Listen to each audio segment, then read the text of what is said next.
going on, everyone? Welcome to the Davidson podcast, where I get to interview amazing people and help share their wisdom with the world.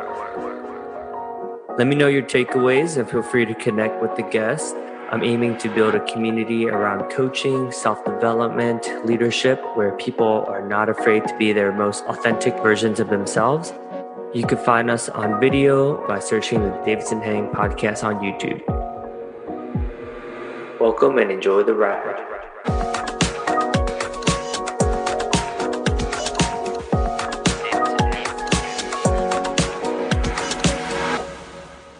What up, party people? What up? I'm excited to introduce to you one of my favorite human beings in the world, Ivana Pham. She is Vietnamese, Viet Pride, woo! And we used to work together at LinkedIn. LinkedIn has lost one of our best people, but she's in a much better. Has an amazing opportunity ahead of her, and I'm really excited for you and to share with the world your enthusiasm, your energy, and just just positive vibes all around. I feel like people always get instantly energized when they're around you or when they speak with you. Thank you. That means a lot to me. And I want to say the same thing back to you, because every time people speak to you, I feel like that's your superpower. They walk away with so much more energy. So thank you. No, yeah. Yeah, I was looking at your profile. You've had a lot of accomplishments, for someone who's relatively young. I feel like you're definitely, because it's interesting because I feel like when you think of super energetic, relationship type people, you don't also associate them with striving for excellence as much, right? Because I think there's your analytical people who are much more all right, I want everything to be perfect, and then there's more your bubbly people who just are people, right? But I feel like you have the perfect balance of both, I feel like that's rare. Oh, thank you. That means so much to me. And that's funny that you say that, because not to categorize myself, but yeah, I do lean more type A nowadays, in the sense that I am very organized. I mean, I do now work at Asana. We are that's the whole point of our platform, is to help people be more organized. So obviously it naturally spoke to me. But I mean, honestly, growing up, I was more type B, in the sense that I would run late to places. I would sometimes, lose a lot of things and not, know what was due when and things like that. So it's interesting seeing that growth within myself, that you can change and, have more discipline and habits if that's an area you want to improve. So it is funny that you say that, because it's not something that was innate for me. It definitely was something that progressed. That's fascinating. That's a really interesting topic, because I also feel the same way. I feel like I was always super type B, and that was dude, you're the archetype of a type B person. I was crazy. But then I feel every year I am trying to be a little bit more buttoned up and all that. I'm still myself, but when I have to be I could be much more polished, and so it's interesting to see that transition within both of us. I guess that's why we're a lot of times on the same wavelength, because I feel like we have a lot of similarities and interest as well. Definitely. Yeah. We're always on the same page. So I'm curious. I would love to learn a little bit more about so you were one of the highest ranked debate people, right? Or speech people, right? Yeah. In high school, I did thematic speech interpretation, and I got third in the nation and third in the state. And yeah, I qualified for a lot of our state championships. So the numbers don't lie. I guess I was up there. Yeah. How did that go about? Did you, even at a really young age, did you notice a knack for it, or was it a combination of preparation slash, passion slash you had good mentors? How did that all happen? Yeah, definitely. So that's funny that I feel like there's already a theme of innate versus something that was you worked on and you grew upon. But with speech, I guess it really did come about from my bubbly personality. When I was in the first grade, I remember they called me the chatterbox, because I was just talking to everyone. I was running around the classroom, just super bubbly, super energetic, super chatty. And so I've always liked speaking. So I think my parents at a young age were let's just put her in a speech camp. So I don't know, or maybe you know this place in the Bay. Have you heard of Harker School? I mean, I don't know, but it sounds fancy. It actually was fancy. I didn't go there, but they enrolled in a summer camp for me at Harker, and they were like, "Just go for it." And yeah, I remember. I think it was the fourth grade. I won like the little mini tournament between the like fourth graders, and then I was doing a lot of speeches. So I guess with my speaking, it always has been slightly innate, but definitely, along the lines of something you really flex and grow upon. I was very fortunate that my parents enrolled me in those summer camps and that I always was drawn to those opportunities. Another kind of example from when I was younger was in my elementary school. There was a little like poem contest. And I remember I read my poem out loud. I was very like emotional and invested in it. And I believe I placed second place. So yeah, at a young age, I would say it was a little bit of both. Like there was maybe some innate talent or skill, if you will, there. But I do feel very fortunate that my parents were the ones that ultimately pushed me to pursue it further in like summer camps and whatnot. So that's why I did continue it on in middle school and high school. And that's probably what you're seeing on my LinkedIn. I love how you saw the pattern yourself about because I do think like a lot of people think things are hereditary or genetics. So I know you're also really passionate about life coaching topics. So it is, I feel like that is one of the most commonly asked things or things we think about, right? Like how much of us are just innately like, this is just, I was born with these like qualities and traits, and how much of it is like, well, no, I'm just going to like work really hard and then I can get to a place. But it sounds like you've discovered like a bit of a 50-50 balance with a lot of the things that you're good at.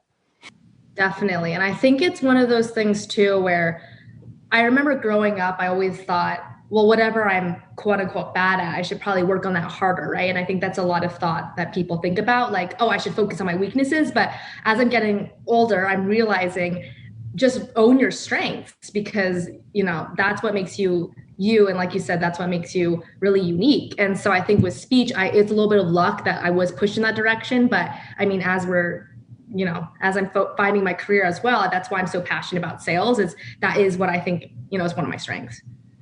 Yeah. But I mean, it seems like were you always good at everything even at a young age? Like I guess like what are some things were you not good at? Because it just seemed like I mean from if you're that good at from fourth grade, like because I do think like it's interesting how some people even at a young age like they just had that knack for something, you know? Yeah, I would say so things I was bad at. Again, like it's all coming full circle. The things I'm bad at are probably like when I was younger, organization. I was a little chatterbox over here running around, but I could barely like sit down and color my thing or write out my little mini paper or whatever. So I wasn't really good with organization, really just being disciplined and sitting down and executing on something. Huh. So I would say that's the skill that I was more not creative in an artistic sense, but creative like in a speech sense. Like I was interested in reading and poems and tapping into those things growing up. But I mean, as we know, in sales, you have to be organized too. So that's something I was intentionally working on as I've been developing. That's that just reminded me of a quote by Jocko Willink. He always talks about discipline is freedom. So it's interesting, right? Because it's like with products like Asana and like as you have more structure and how have a process and things, it actually gives you the freedom to be more creative because then you don't have to worry as much. Like there's less mental energy trying to get shit right, and then just like so that's fascinating. That and then another topic that I really like that came to mind as we talked about this is a lot of the things that we perceived as us not being good at like we always try to like course correct, and then sometimes we over course correct so much that that becomes actually like our strength now. So I feel like that's such a fascinating topic. Yeah, I guess going off of those lines, if you've read Mark Manson, shout out to Mark Manson because I love him.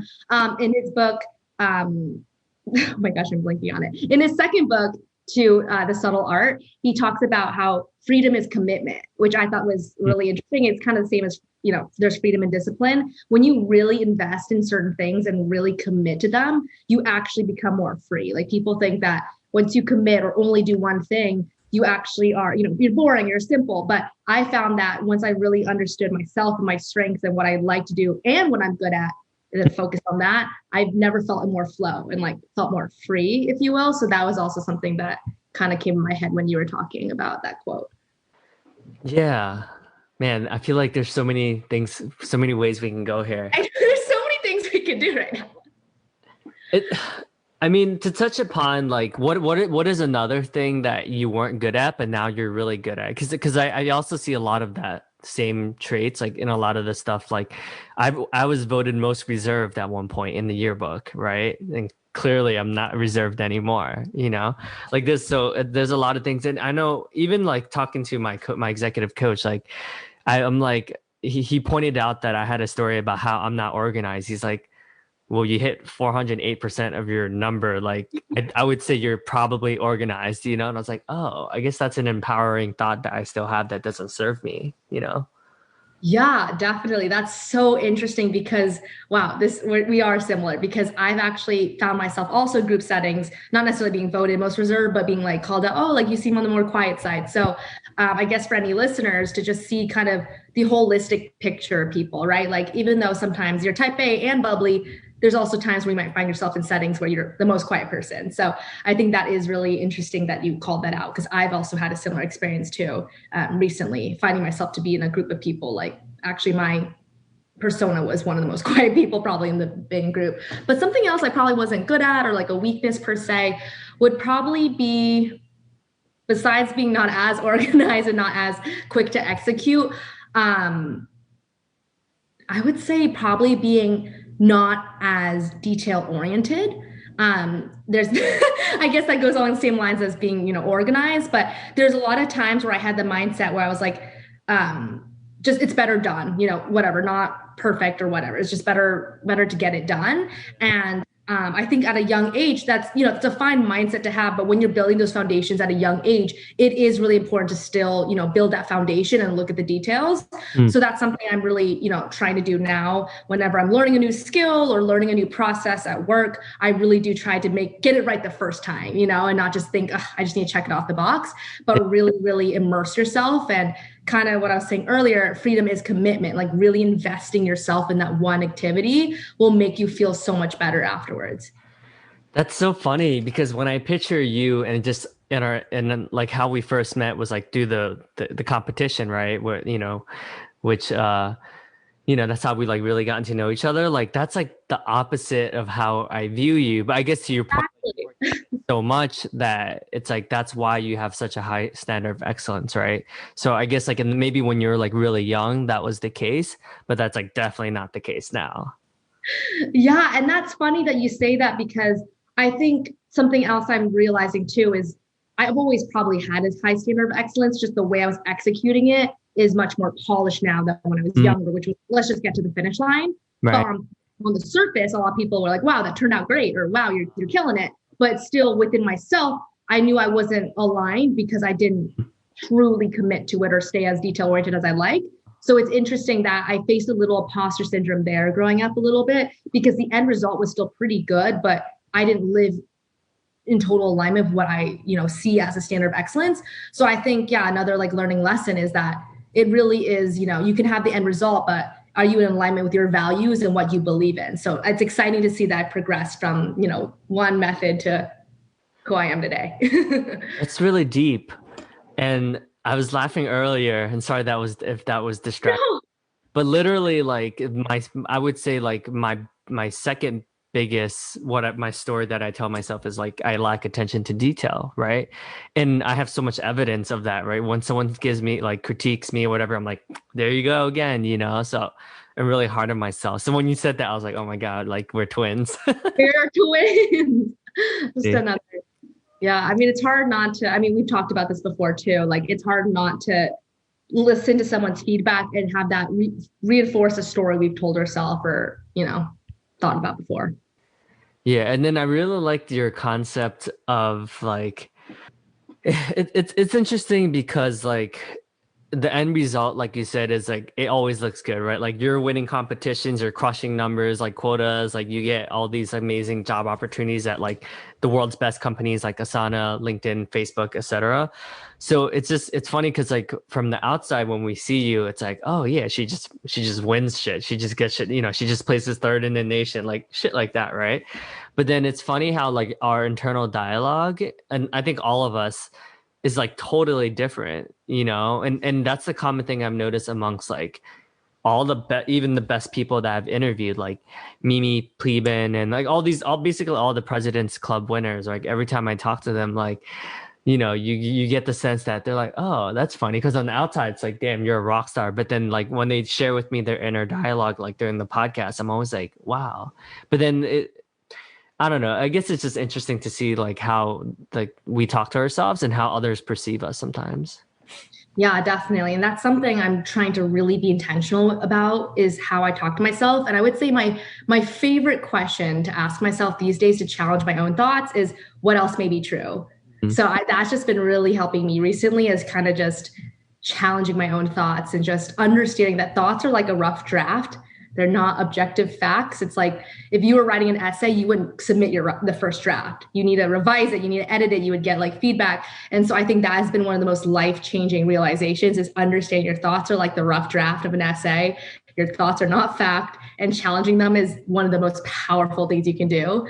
My life coach, shout out to Pia. One of the things she really tries to embody is being like unfuckwithable, where she's like, I'm not going to let these thoughts win. I'm not going to let this bad shit win. I'm just like unfuckwithable in that sense. And I think that was so cool hearing her like tell me about how she's gone on that path and, you know, really made sure her thoughts just don't control her.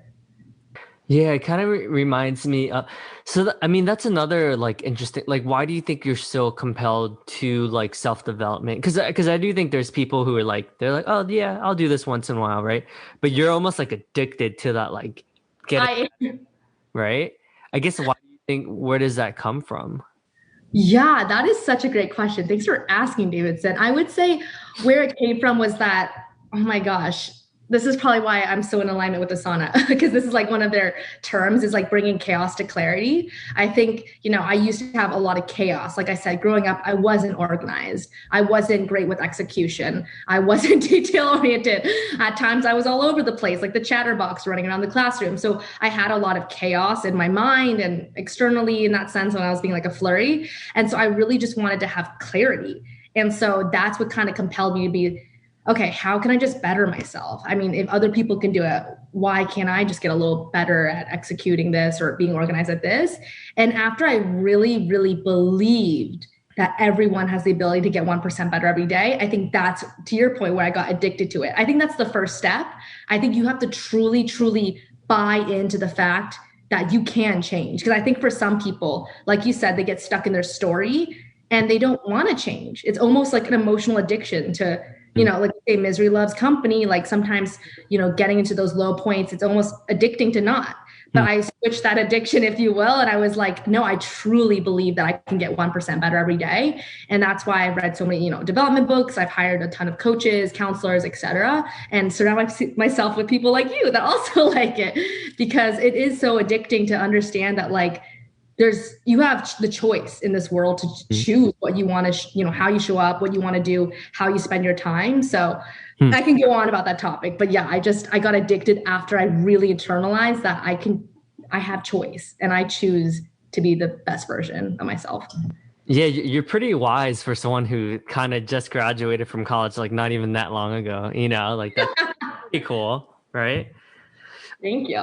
I'm also curious, like, this might be a weird question for you to answer, but like, I feel like not that many people, like, everything you post gets like thousands of likes. And I guess, like, I'm curious, like, why do you think it resonates so much compared to, like, I mean, I guess, like, anyone else I know? Like, you know, like, it just seems like, I don't know, maybe you're touching upon, like, the human condition or something, like, or maybe there's just vulnerability in all of your shares, right? I don't know. There's got to be something that I don't know if you cracked the code, but like it seems like everything you it's just fire. Like it's just like, oh, I'm gonna get like at least 500 comments on this. Like I don't know. I just haven't seen anything like that before. Thank you. That means so much to me. And I guess I hadn't really thought of my post like that because I don't post that much. So thank you for saying that. I would say, I mean, it depends if I really want to like analyze it. I guess it really depends on the medium. Like obviously Instagram, you know, if you do like a thought provoking, there's different routes. I try to keep it like the short and simple route with my captions and usually do it like a question or a joke because with my audience, if you will, or my friend group or my network, like that really resonates. It's like the super short, like for example, one of my captions was like, um, kombucha enthusiast, like super short, super simple, but obviously everyone's like, I love kombucha too. So it's like, I think on Instagram, maybe that, but with LinkedIn, I would say, yeah, I don't really post that much, but I do try to, like you said, have a touch of vulnerability because I think that that's really important to normalize, especially as we're all navigating this crazy time in our lives. So yeah, I don't know if I've cracked the code, but hopefully that was like, if anyone wants an actionable takeaway, hopefully those were a couple. Well, I guess so. You touched upon vulnerability. It does seem like that is something that you've noticed that will definitely resonate with anyone, right? So at least you figured like that part of the equation, right? It's like, well, if I'm just going to share myself authentically and show like a little bit of myself, that I know at least like people will respect me, or like it's maybe that's not even your intention, maybe it's like unintentional, but it does seem like you touch a nerve like with a lot of the stuff that you say. Yeah, definitely. And I think for me, it's like how I try to live life too. Just keep it pretty simple, keep it pretty clear. Like I said, like from chaos to clarity, like just keep it really clear, simple. And then yeah, when posting, have that touch of human element to show like I'm human just like everyone else. So I guess that resonates with people. Yeah, and I really like what you said about from chaos to clarity too, because I do think that's like something that I mean, especially now, right? Because there's so many things going on now, and like the world's like so. I think anytime like you're able to like simplify things and you're able to take like a potentially like really hard concept and be able to like distill it into its essence, like I think that's such a valuable skill. Definitely. Huh. Okay, yeah. So I'm curious, like I feel like you're also like really good at like going out of your way to like make mentors, and I feel like finding good mentors is like probably the most valuable one of the most valuable skills that you can have. Like, were you always good at doing that? Like, I guess what advice would you give to people who are like afraid of reaching out for mentors or to mentors? Maybe they think like, oh, this person doesn't have time for me, or like, oh, like they probably have so many other people reaching out to them, because I that's probably the number one question that I get. Definitely. I think it kind of goes back to some of the themes we've been talking about today, which was just, choosing choice and Hmm. choosing to see mentorship as a really integral part of your growth. So once I saw like I need a mentor and then the why behind it, like I really, really see it as important, I was very, very persistent and committed to finding a couple that really, resonated with me. So I think that's the first step is that, yeah, I mean, there's always going to be fear with anything in life, but you have to, almost look past that fear and choose instead of fear, let go of fear and choose that commitment of seeing that, okay, a mentor will truly help me. That was the first step for me, was really staying committed to that thought. And then from there, not to say that it fell naturally, but I did a little bit, for me personally, it was a little bit of organic mentorship. Like obviously I found you and that was really organic in the sense that we were randomly partnered up together during a challenge and that relationship just grew organically. So there's some people in my life like you. And then there was some I was very intentional about, they went to my college, they are, two steps ahead of me in their career. And like, that's the role I want to be in. And they posted this and that resonated with me. So there was some that were definitely more intentional. And for those intentional ones, I would say, again, just choosing choice, like choosing commitment over and over again, over that fear, and to build that confidence in yourself to reach out. And once you reach out, I've read multiple articles on mentorship and they say, it has to be a reciprocal relationship. So read the room a little bit. Like don't go in for the ask too soon if you don't sense that there would be an equal partnership here in a sense. Like, yeah, if someone's already disrespecting your time, they're already like showing up super late, or they're like, can we cut this short? Like, giving you some signals that they're not really fully there, then yeah, I mean, read the room, just have the awareness to say, maybe this isn't the right mentor for me. But if it does seem like there's the possibility, I always go in for a soft ask first. I usually say, would you be open to, staying in the loop with my journey? Or would you be open if I reach out to you again in a month or so? Something reasonable. I mean, everyone's working, everyone's lives are crazy. So I don't say like, can I talk to you tomorrow? I just go for like a little soft ask first. And then from there, see if the relationship kind of grows. again, with having that awareness, like do they seem like they're open to it too? And then there's some where I really just vibe right away, and I just went in for the request, the close, and I said, hey, I'm really loving your energy. Would you be open to being my mentor and potentially meeting, once a quarter or something? So being very specific. But I think, it's something that is hard. It's vulnerable to ask someone, especially a stranger that you like found on LinkedIn or something. It is vulnerable and it can feel hard. But I would say the best, my best takeaways are, one, just stay committed to it, understand why you're doing it because it will truly help with your growth. And then two, just read the room. If someone's already blowing you off or not seeming that interested, you can be open and say, hey, would you like to continue this, or ask them how they're feeling about it. Or two, go in for a soft close. Oh gosh, such a sales term, soft request, and see if it'll grow from there. Or three, if you really feel like you found your, someone that you would love to continue the conversation with, just directly ask. Yeah, that's good. That's good actionable items. Yeah. You're definitely super wise. Like I feel like you're yeah, it might be the heritage from all those like Vietnamese Buddhist monks like that. Maybe you were reincarnated like from, a previous Dalai Lama or something like yeah. Oh my gosh. I must say, meditation does do wonders. At first, I was like, ugh, all these articles and findings on it. But man, I have to say that if there's one thing from today I want to plug, is that meditation works, people. Yeah, it really does. Today we were lucky.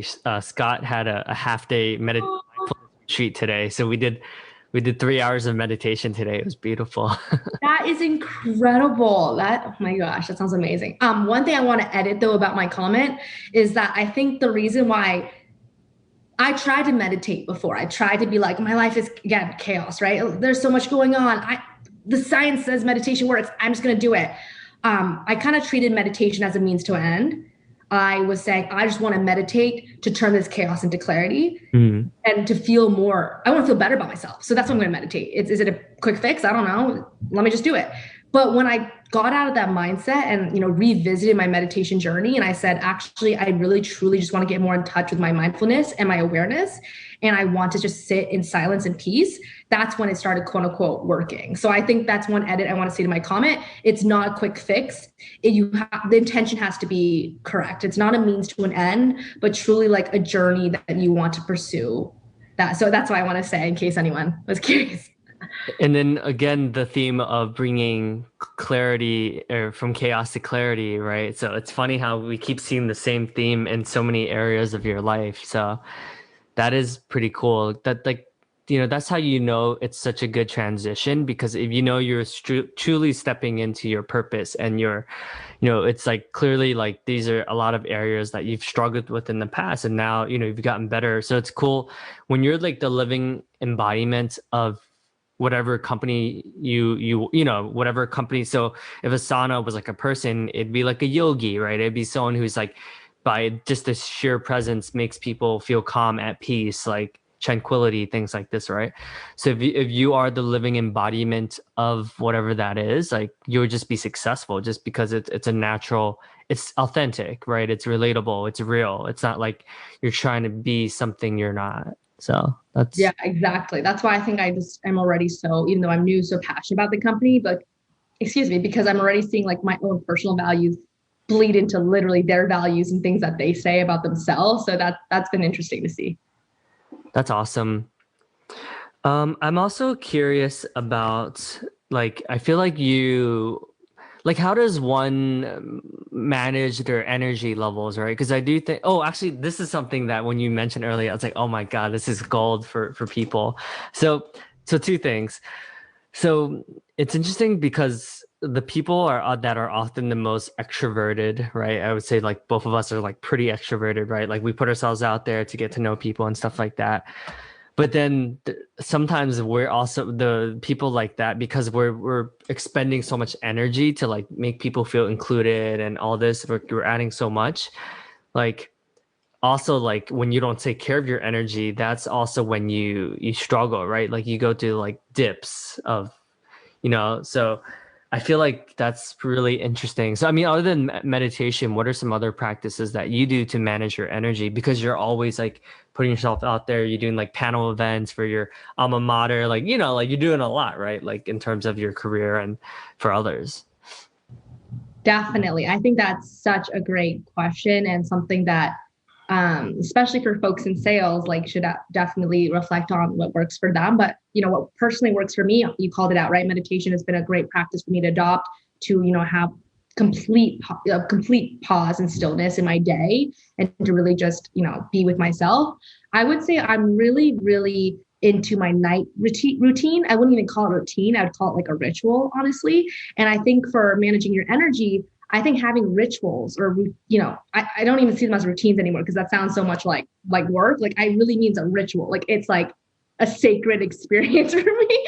And so I think having rituals in your day or night really helps you recharge. So for me, my night routine is the same every night.